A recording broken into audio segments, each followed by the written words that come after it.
Good afternoon, this is Gabriel Jackson, and welcome to BJC Mitzvah Day number 72. Using the Sefer HaChinuch, Mitzvah Day keeps us on its way. Sorry I missed last night. Got very late. I didn't want to post too late, so we'll do the Mitzvah today. We might do part 1 and part 2 today. Maybe we'll just stick with part 1. We'd like to dedicate today's Mitzvah in honor of Rena and David Lewis on the upcoming Mitzvah of Avram Yosef. Mazel Tov, only simchas for you and your wonderful family. Okay, here we go. Mitzvah number 72. The prohibition to give improper precedence to the produce obligations. We'll learn all about this in this mitzvah.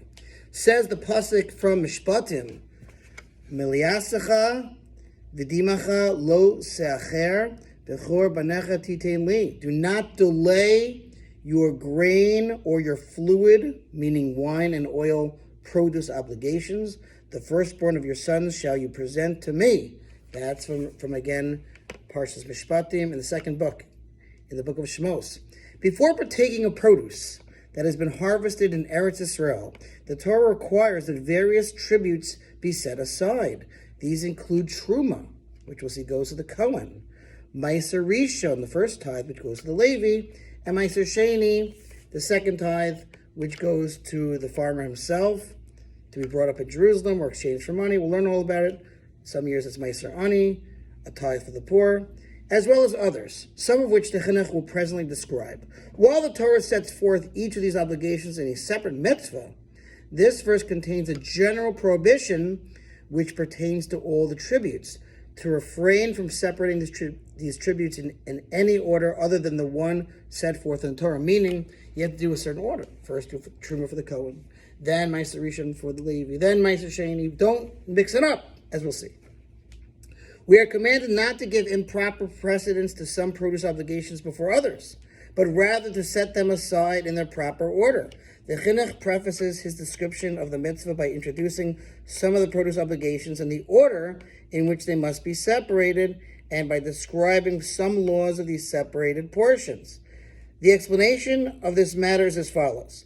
After a crop of wheat has been threshed and made clean of chaff, it is known as tevel. The meaning of tevel is produce from which truma and meiser have not been set aside. He hasn't separated anything yet. Our obligation pertaining to tevel is to first set aside from it a portion as truma gedola, the truma. According to biblical law, there is no fixed amount that must be set aside as truma. And again, that truma goes to the Kohen. And even designating a single wheat kernel as truma discharges the obligation of an entire heap. But the sages stated in Mishnah Trumas that it should generally be 1 part in 50, 1/50th.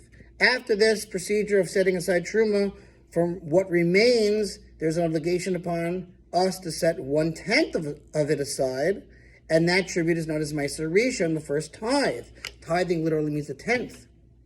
After that, we are to set aside yet another 10th from wheat, from what remains, and that is known as Meiser Sheni, the second tithe. Okay, we'll talk more about this in part 2. Very fascinating mitzvah. Thanks for listening to sponsor feature mitzvah 36. 100 for the gold. See you tomorrow, or later today.